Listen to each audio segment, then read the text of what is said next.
In this third video, I'm going to work on the top, the back with the shelf, and putting everything together. I'll start by cutting out the pieces for the top, and it's made from 5/8" Russian birch. Cutting the length is pretty easy. Cutting the width, I sometimes use my side table to hold up the longer pieces of wood. The other thing I'd like to do is cut out the radius at the corner. So I've clamped the two pieces together to cut that radius at the same time.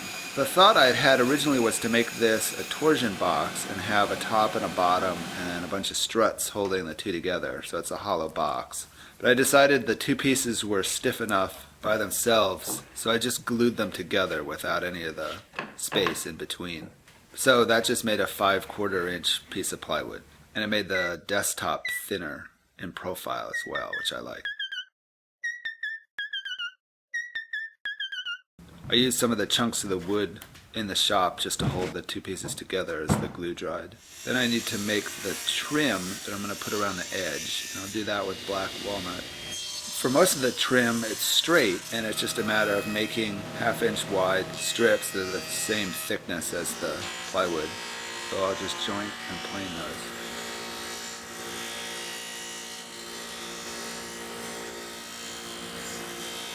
Now at the radius on the desktop, I needed to make the trim wrap around that curve. And I tried cutting a bunch of thin strips and laminating them together and gluing them around a curved piece to get the curve that I need, but I just wasn't able to get the strips thin enough, and the walnut just wasn't even enough to really bend well. So I ended up just cutting the curved piece out of a bigger piece of walnut. I even found a piece where the grain worked a little bit to that curve.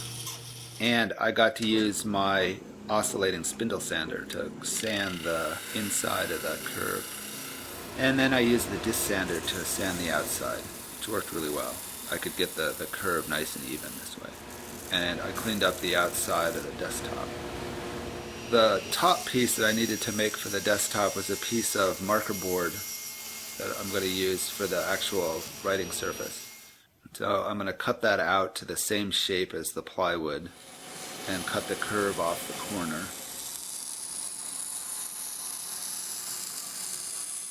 And now that it's close to the same shape and slightly bigger, I'll flush trim the outside, and that'll make it perfectly the same shape as the plywood. And this is sped up just a little bit.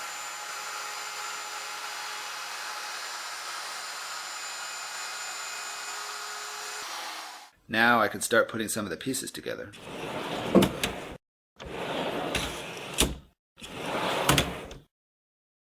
I'm going to attach the legs that attach to the cabinet and I'd like to do that by putting 2 screws through the cabinet into the legs so that you won't see them. And I think the critical thing here is to make sure the screws go into the lower section of the leg where the grain is vertical, because the upper section, the grain runs the other way, and I think if I try and attach that to the cabinet, it'll split because there's so much movement in this part of the leg because of the way the grain runs. So if I keep the screws down below in the vertical section, I think that'll be okay. So let's do that. I can mark and find where the holes will go for the screws. I'll drill these through the outside so I'll know where the screws will go on the inside. Doing the leg closer to the opening was easy because it was right next to the opening and I could reach it. Doing the leg in the back was a little more tricky. I had to clamp the leg to the box with my band clamp and then reach deep inside to get to the screw that I had to put in. I wondered where to put the leg exactly under the main part of the desk, and I decided where it wanted to go was at the center of the radius on the desktop. So I screwed that in with screws from above down through the desktop and into the leg. To attach the top to the drawer box, I'm just going to put some screws up through the box into the desk. So that should hold it. And it's plywood going to plywood, and they both should be really stable, so using the screws should be okay. The box for the cabinet is really the structure for the whole desk. And a little sanding. Now, I wanted to put the trim on, and I had to clean up the ends of the curved piece of trim. And I started with the curved piece. I put that on, and then from there I could work my way out from that piece, making all the joints nice and tight. And I just use glue and some pin nails that basically disappear when they're put in. The pieces of the curve didn't necessarily have a 90-degree seam on them, so I had to make that seam match the curved piece. Now I'll work on the back, and the back is a series of pieces with the grain running vertically with an arch cut out of each piece. I'll start by making a board that's roughly the width that each piece needs to be, and I need to face joint this and plane it to thickness.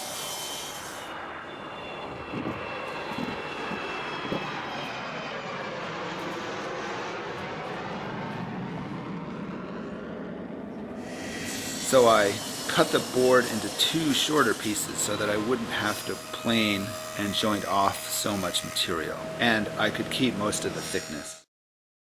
Yum, yum, yum, yum, yum, yum, yum, yum, yum.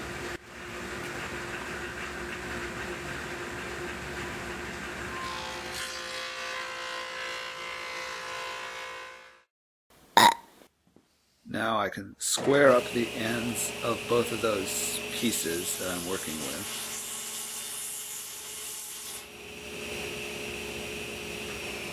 And I can put in a stop on my sled and get the exact height for the back.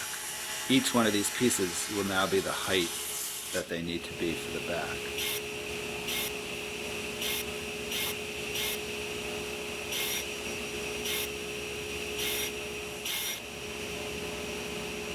Now for the width, I wanted the end of the complete piece to be the width of the desktop. So I had to carefully shave off little bits of the width to get all the pieces to work out to be the right width as a group. To cut out the arch, I made a rough pattern and then sketched in the curve and then made a template.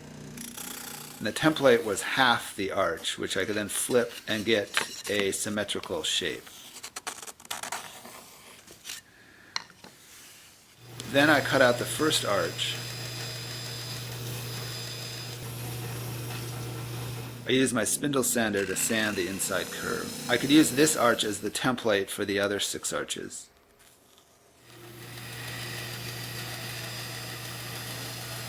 As I cut these out, I got better and faster at it. I wanted a half arch at each end, so I cut the 7th arch in half to make those 2 halves.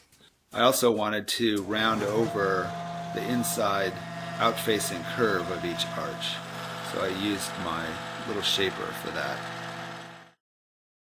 Now I have all of my arches cut, and I need to glue all these pieces back together again. So I'll use 1 biscuit on each side, and I'll add some glue. And I did these by gluing up each half, so I didn't have such a long length to clamp all at once, with lots of joints moving around at once. So this worked pretty well. I used a long clamp at the top, and then smaller clamps to hold the legs together. And this worked pretty well. Now that the glue is set up on the 2 pieces, I can now clamp 2 pieces together instead of 8. So I just have 1 joint to put together. And I need to use a longer clamp to put these 2 together. The shelf on the top, I realized couldn't just be a board lying across the top because the grain would run in the wrong direction. The shelf wouldn't move as much as the arches would move over time. So I needed to make the grain run in the same direction as the grain in the arches. So I realized I could use this as an opportunity to make an abstract train track by alternating English and black walnut strips. So I glued 2 wider strips of English walnut and 2 narrower strips of black walnut, sort of like railroad ties, together and made a board out of this and joined it and planed this piece. Then I could cut these to the width that I wanted the shelf on the top of the arches.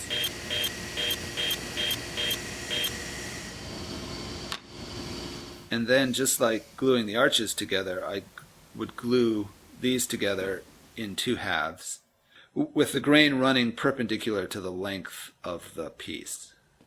The square shapes of these made them easy to glue together and clamp. I wanted to put a rabbet on the back of the shelf to receive the arches. So I cut off the ends of this form, cut the rabbet, and then I could glue those end pieces back on again to cover up the rabbet that the arches go into on the shelf. I did a little sanding to get everything trued up and smooth. And then it was time for the big glue up, which was gluing the arches to the shelf. I realized afterwards I could have used nails on the back of this, but I ended up just clamping everything, which worked fine. And I had to glue the two little end pieces that cover the rabbet up. So I threaded the long clamp through the other clamps, and then I could glue those two end pieces on. The shelf stuck out just a tiny bit from the arches, so I trimmed off a tiny little bit.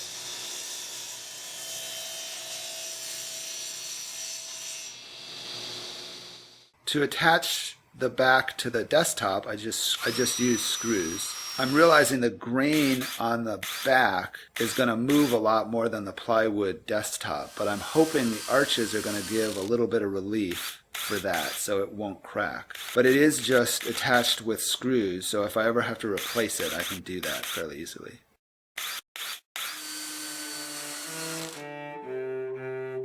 Now it's time for some finish.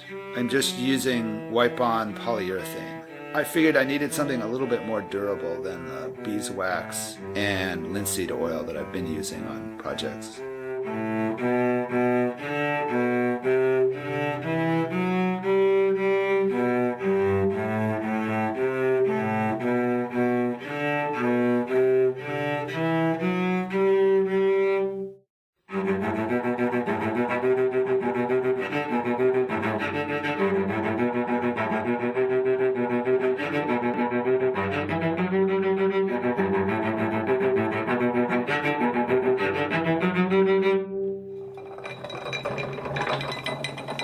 And it's done, and it's time to take it inside.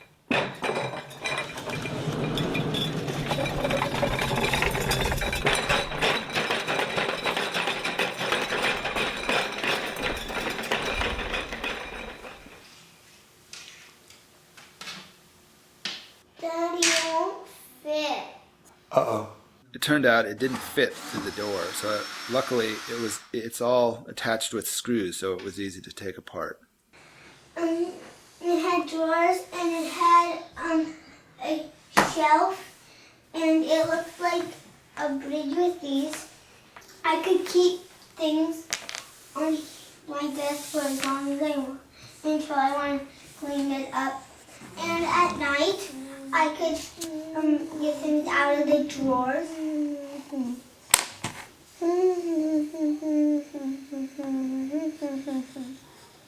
This was a fun project. Thanks for watching.